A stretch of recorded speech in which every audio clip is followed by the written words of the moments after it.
教えてよ教えてよその仕組みを Kafka é um autor bem peculiar, para dizer o mínimo.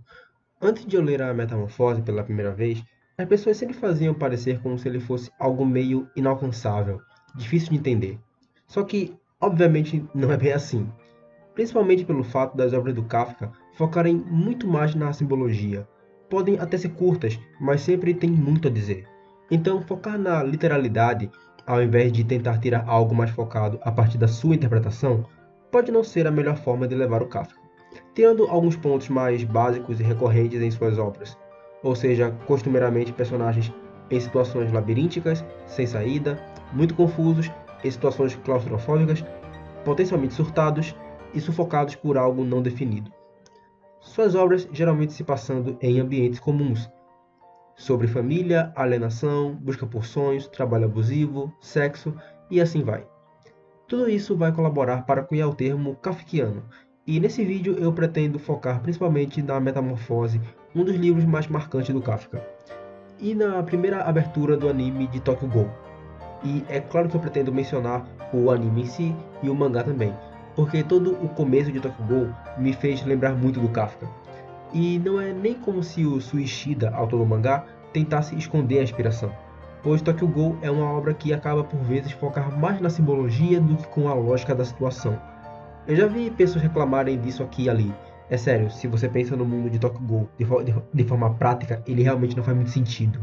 Então realmente é muito uma questão bem mais simbólica do que lógica. Mas, antes de entrarmos no vídeo em si, é no mínimo válido uma introdução do que é Tokyo Ghoul, na remota possibilidade de alguém ter caído aqui de paraquedas e não ter a mínima ideia sobre o que é a obra e por que eu estou linkando ela ao Kafka. Bom, o mangá conta a história de Kaneki Ken, um jovem universitário de 18 anos que é um aficionado por livros. Ele vive nesse mundo uma vida normal, exceto pelo fato de que nesse mundo existem seres conhecidos como Ghouls, que de acordo com as lendas japonesas são basicamente seres que se alimentam de carne humana, especificamente cadáveres, mas aqui o Suishida desencanou e eles comem humanos e whatever. Bom, daí o Kaneki conhece uma garota chamada Hizi Mishiro, e ocasionalmente tem um encontro com ela. Só que na realidade ela era um Ghoul e tenta devorá-lo. Mas por um acaso do destino, vigas caem em cima dela e ela morre. E por consequência salvando o Kaneki, que a partir disso, para não morrer, recebe alguns órgãos dela, assim se transformando num Ghoul, mais especificamente num híbrido, e sendo colocado forçadamente nesse mundo obscuro dos Ghouls. Agora, observando a abertura, é evidente que ela, em alguma medida, precisa entender a história do mangá para poder vendê-la para o grande público com o anime. Logo no seu início, tal como o Gregor Samsa, que acorda e se pergunta o que aconteceu com ele, a abertura já começa perguntando 教えてよ教えてよその仕組みを E é interessante essa questão da mudança, justamente porque o David Cronenberg, diretor do filme A Mosca de 1986, até assume na introdução dessa minha edição da Metamorfose que ele de fato é muito fã do Kafka e se inspirou na Metamorfose e no livro A Mosca do Gregor, não vou nem tentar falar o nome desse cara, para fazer o filme. E na introdução do livro, o David diz que um dia quando acordou, ele tinha agora 70 anos, e que sua reação foi muito similar à do Gregor, pois ambos ficam perplexos e cogitam que se trata de uma ilusão momentânea que não vai demorar para se dissipar, deixando-nos seguir com as nossas vidas normalmente. Mas o que ele coloca ser o ponto central entre sua transformação e a do Gregor, e mesmo o personagem do seu filme A Mosca, é que eles despertam para uma consciência forçada do que realmente são. E essa consciência é profunda e irreversível. E a vida deixa de ser como era antes. Daqui a pouco eu vou voltar nisso quando falar da tortura no mangá mais na frente. Para o próximo ponto que eu quero observar na abertura, que não está muito longe do que eu já estava falando, é quando o eu lírico fala que está sem força para seguir em frente e se sente paralisado. Recapitulando com o Cronenberg, ele coloca que o Gregor se fecha dentro de si mesmo depois de sua transformação.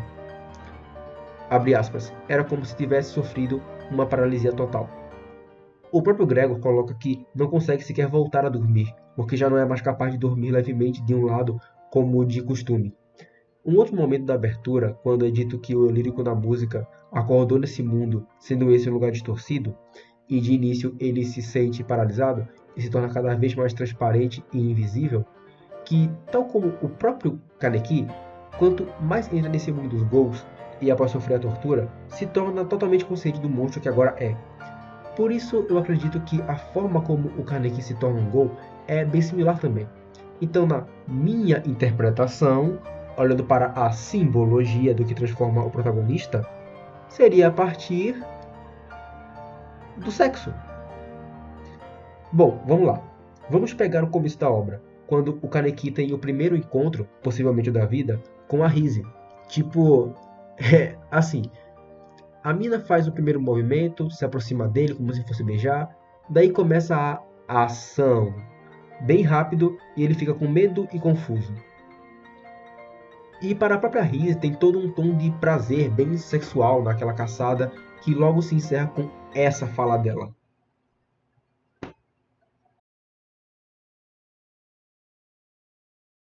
Depois caem as vigas de metal na cabeça dela e ela morre.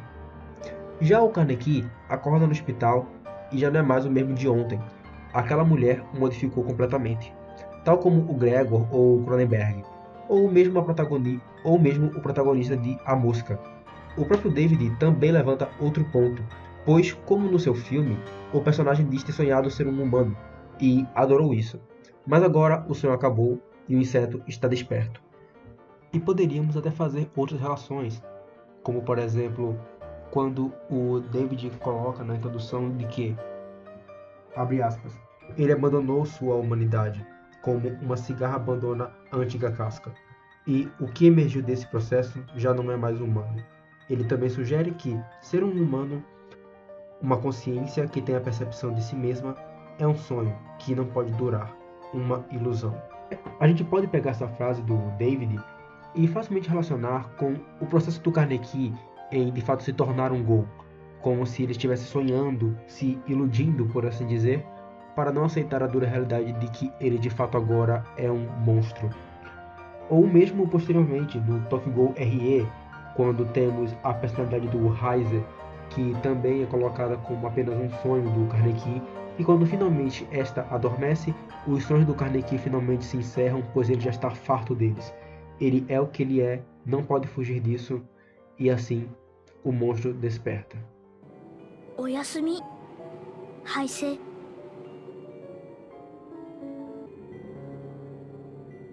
夢はもういい。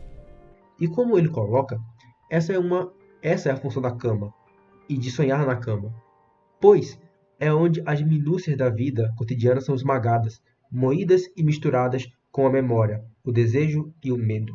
Além de, por motivos ainda que práticos, o Kaneki também acorde em uma cama de hospital.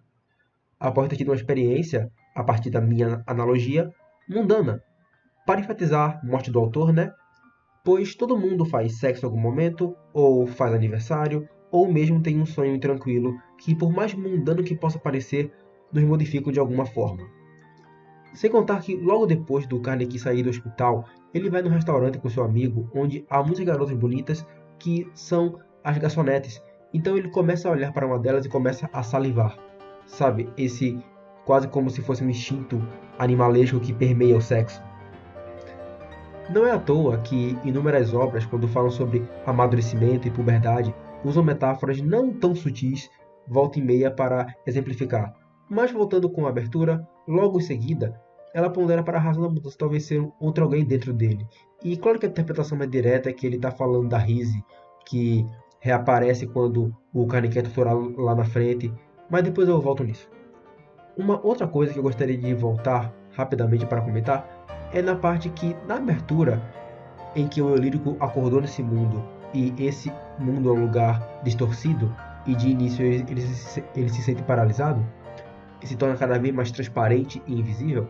Eu já havia mencionado esse trecho antes, mas uma outra forma de observar a partir do Kafka é que esse mundo distorcido é o capitalista, extremamente alienante e, nesses casos, literalmente desumanizante. E claro, Tokyo Ghoul não entra nesses temas de forma mais aprofundada, mas era um ponto que eu acabei fazendo essa ligação e achei que valeria a pena mencionar. Até porque, por ser um tema bem recorrente nas obras do Kafka, é só você ver, por exemplo, O Processo, uma outra obra dele que é muito boa, onde toda aquela instituição é imensa, opressiva, imóvel, labiríntica e extremamente burocrática. E os personagens sempre parecem pequenos e insignificantes, demonstrando também outra das características das obras do Kafka, que é quando o comum e o grotesco se misturam, compondo uma atmosfera de estranheza e opressão, em que o absurdo toma o lugar do cotidiano e é apresentado com naturalidade. Voltando para a abertura, quando o Eulírico acorda nesse mundo distorcido e se torna consciente do que é, como por exemplo o Gregor que se esconde nos cantos do quarto, e na opening, quando o Eulírico diz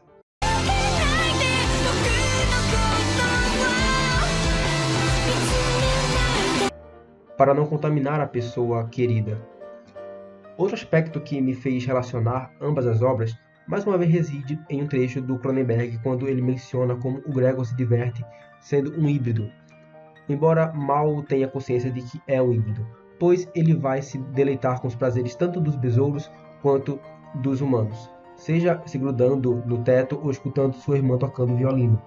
Da mesma maneira, foi com o Kaneki, que ao entrar nesse mundo dos ghouls, vai se acostumando e consegue manter uma vida entre os prazeres de ambos os mundos, possuindo uma amizade com o novo círculo social que se formou trabalhando naquele café, que é tanto um prazer humano quanto de ghoul, até porque, como diz o gerente, ele gosta dos humanos. O Suishida desenha todo esse momento com muita leveza, por mais que seja um ambiente que ainda possua uma certa ameaça e hostilidade, tipo ambiente de trabalho. Além de o Kaneki ainda manter a amizade com seu amigo Hide e o protegendo quando foi preciso, ou mesmo quando ele faz uma máscara que é um acessório que os ghouls usam para esconder a identidade da CCG, que é uma organização cuja função é caçar e matar todos os ghouls. E claro que você pode fazer várias leituras a partir dela, coisa que eu não farei nesse vídeo, senão ele vai ficar bem maior do que precisa. Dessa forma, demonstrando, não apenas nessas situações que eu acabei de falar, a mistura do comum e do grotesco, tal como em uma obra kafkiana. Até porque, tirando algumas habilidades especiais e comer carne humana, os ghouls se misturam muito bem na sociedade, tendo experiências muito humanas, como a menina e a mãe, e o Nishiki e a namorada dele. Chegando agora na parte da tortura com o Jason, dito por muitos como a melhor fase do mangá, opinião que eu concordo bastante, é um momento onde é o ápice de todo o processo de mudança do protagonista e esses sentimentos contraditórios e paradoxais com relação à sua mãe.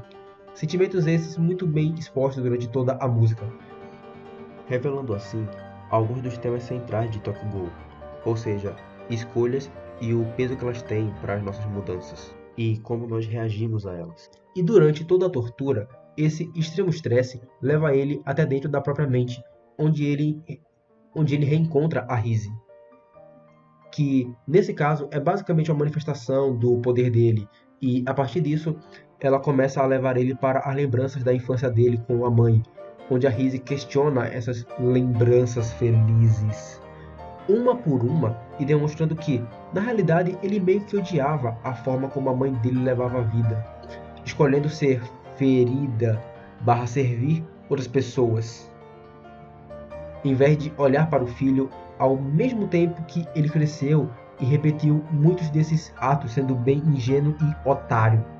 E assim ele vai voltando cada vez mais fundo até o momento em que ele finalmente explode, entendendo, como a Rise fala, あなたの母親はそれができなかった。それは優しさじゃないわ。ただ弱いだけ。 e assim ele se odeia e também odeia a própria mãe, assim culminando no momento em que ele finalmente aceita o lado ghoul dele, devorando a Rise, se tornando um com ele mesmo, apesar de que nunca foram duas pessoas, sempre foram uma única coisa só, meio que um id reprimido dos seus traumas que ele aprisionou e negou. E como a própria abertura questiona, se há outro alguém dentro dele. Mas é aí que chega uma parte interessante, pois mesmo ele aceitando esse lado dele, essa mudança tão profunda ainda assim não resolveu nada. E enquanto no mangá a imagem soa bem mais como uma percepção horrenda do que ele agora é, por mais que agora de fato tenha se aceitado. Já no anime, é muito um sentimento meio apático e de despropósito, como no final da abertura. E vale colocar que o ponto aqui não é defender de que uma é melhor do que a outra. Não. O ponto genuinamente não é esse. São só abordagens diferentes para passar a mesma mensagem. Porque mudar é complicado e é sempre um processo muito doloroso. As nossas escolhas pautam muito de quem nós vamos ser posteriormente e nos ajudam a mudar. E é sempre doloroso, ou sempre pode dar um tom meio de despropósito quando você consegue alcançar aquilo que você queria. E quando voltamos para a abertura em si, e foi uma coisa que eu acabei esquecendo de falar antes, por sinal, né? Que é o nome da música, Unravel, ou seja, desvendar. E pensando em tudo que eu trouxe até agora, nesse vídeo de como o Gregor, o Cronenberg e o Kaneki se conectam, seria a partir do ponto de terem um despertar forçado para o que realmente são, a partir de atos mundanos, e que, como eu mencionei antes, nos afetam, até porque não existe contato puro. Todos nos infectam, de uma forma ou de outra, como aconteceu com o Jason e a Risa, que passaram a fazer parte dele, do Kaneki no caso. Então, chega um momento da abertura que é até mencionado como as lembranças felizes e inocentes foram manchadas, foram atingidas por esse sentimento de solidão e desprezo. Afinal, é uma grande dualidade entre a necessidade da mudança, mas a recusa de aceitá-la. E é devido a essa contradição que o indivíduo busca se afastar de quem é importante. E diante dessas mudanças tão assustadoras, o indivíduo se sente paralisado, sem conseguir se mexer. Mas é a partir disso que ele poderá começar a desvendar o mundo e a si mesmo. E durante toda a música, essa dualidade é encarnada, e o fato do nome da música ser Unravel contribui muito para deixar toda a mensagem bem clara. Dessa maneira, esses personagens, por estarem nesse ambiente distorcido e passarem por mudanças que os confrontam com a autopercepção do que realmente são, desde o Gregor como um besouro, uma figura frágil que se refugia nos cantos mais escuros do quarto para não ser visto e ficar próximo da família, que já o renegavam desde sua transformação. Ou na abertura, em que o pedido é bem similar, com o eu lírico pedindo para não ser procurado por não querer machucar a pessoa que lhe é importante. E em meio a tudo isso, a única coisa que resta para seres tão comuns, passando por mudanças tão absurdas, que de certa forma destroem seu antigo eu, como é colocado na própria abertura,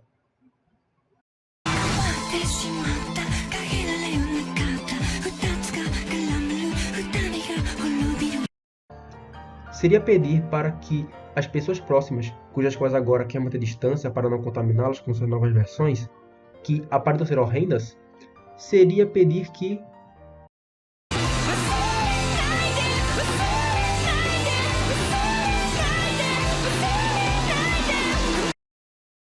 ainda que a morte de Gregor tenha sido a partir da percepção de que seria mais conveniente que morresse, também poderia ser uma expressão do amor dele pela família, como colocado pelo autor. Mas, talvez perto do seu fim, o desejo do besouro Gregor, além da morte, talvez pudesse ter sido para que, tal qual como todos nós, seres tão comuns, frágeis, que estão constantemente passando por mudanças que muitas vezes são muito dolorosas, seria de que, no mínimo, nossas melhores versões possam ser lembradas, nem que seja uma pequena parte.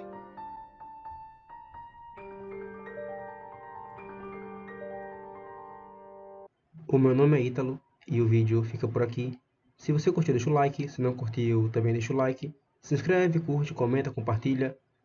Obrigado de coração para quem assistiu esse vídeo. E por favor, se inscreve mesmo, deixa o like, que esse vídeo, é sério, eu estou fazendo esse roteiro desde o ano passado. Literalmente já faz um ano que eu estou fazendo ele, que eu estou prometendo ele na realidade.